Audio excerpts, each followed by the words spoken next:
बिस्मिल्लाहिर्रहमानिर्रहीम। अस्सलाम वालेकुम 9th क्लास स्टूडेंट्स। आज के सेल साइकिल के इस लेक्चर में हम लोग पढ़ेंगे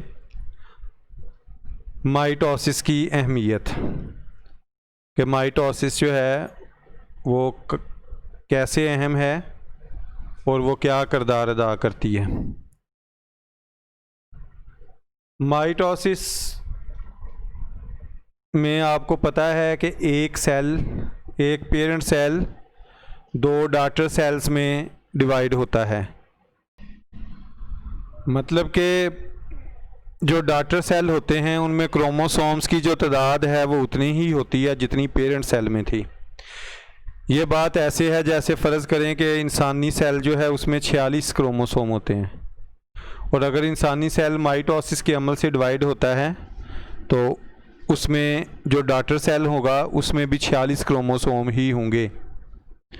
तो माइटोसिस का सबसे अहम काम यही है कि इसमें क्रोमोसोम्स की जो मुकर्रर तादाद है वो कायम रहती है। तो जानदारों की ज़िंदगी में जिन जिन जगहों पर माइटोसिस होती है वो मकामात हैं डेवलपमेंट और ग्रोथ। देखें, जितने भी जानदार हैं उनकी इब्तिदा एक सेल से होती है जो ज़ाइगोट होता है, और वो जो एक सेल है वो माइटोसिस के अमल से बार बार डिवाइड होता है, बार बार डिवाइड होकर एक नया जानदार बनता है। तो जानदारों में जो नशोनुमा होती है वो भी माइटोसिस की वजह से है। ये देखिए, ये एक सिंगल सेल है, वो आगे दो सेल में डिवाइड हो रहा है माइटोसिस के अमल से, फिर माइटोसिस का अमल, फिर माइटोसिस का अमल। एक सेल बार बार माइटोसिस के अमल से गुजरता है जिससे एक जानदार बनता है, और जानदारों में जो ग्रोथ होती है वो भी माइटोसिस की वजह से है। उसके बाद है जी सेल्स की तब्दीली, सेल रिप्लेसमेंट। देखिए, हमारे बॉडी में मैं आपको सादा सी मिसाल से शुरू करता हूँ।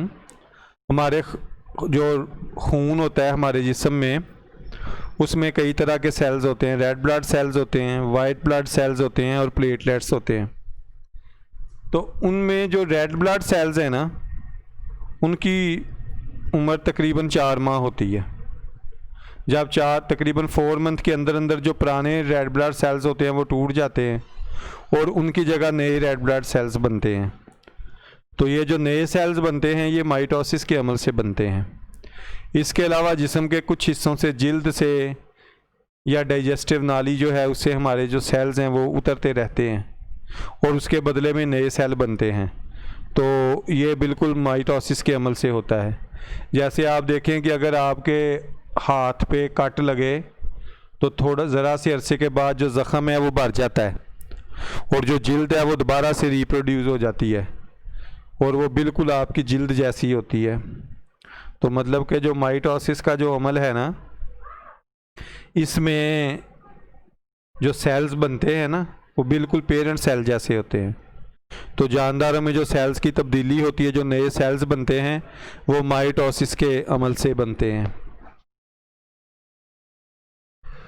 उसके बाद है जी रीजनरेशन। रीजनरेशन क्या होती है?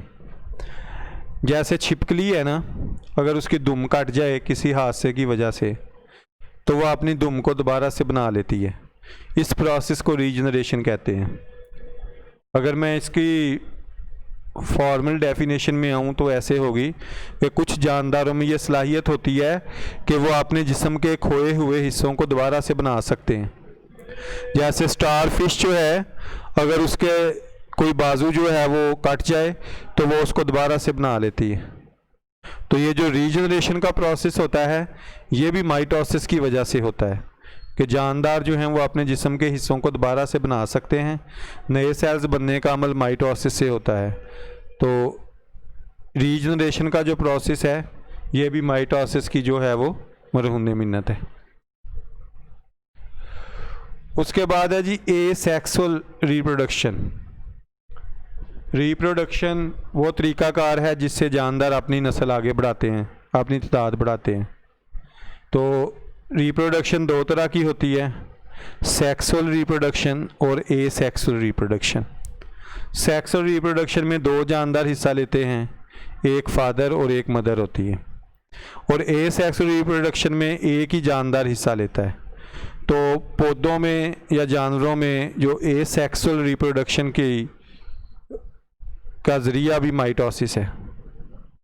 फ़र्ज़ करें कि जैसे हाइड्रा है, हाइड्रा बडिंग करता है।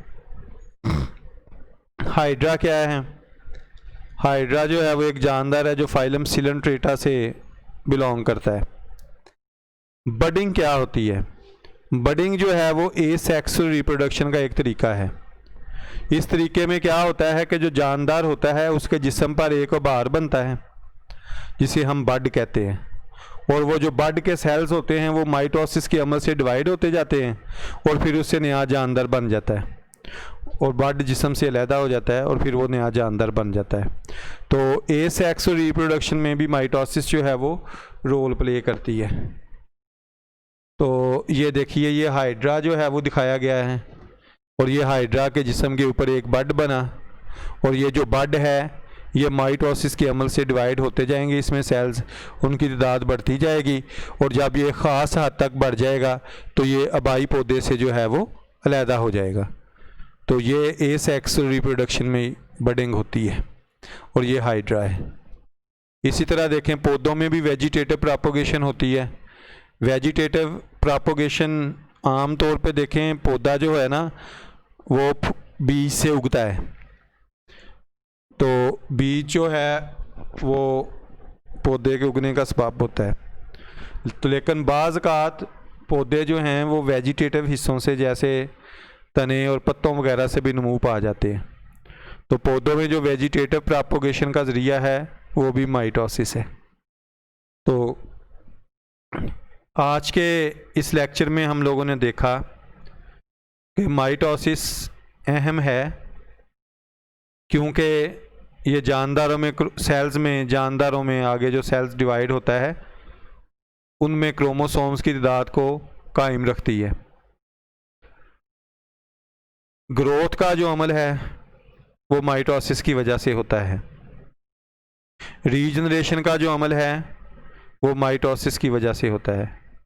एसेक्सुअल रिप्रोडक्शन का जो अमल है वो माइटोसिस की वजह से होता है। इसके अलावा जानदारों में जो नए सेल बनते हैं वो भी माइटोसिस की वजह से बनते हैं।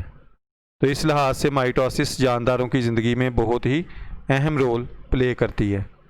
लेकिन जी इसके साथ ही मैं इजाज़त चाहूँगा। अल्लाह हाफिज़।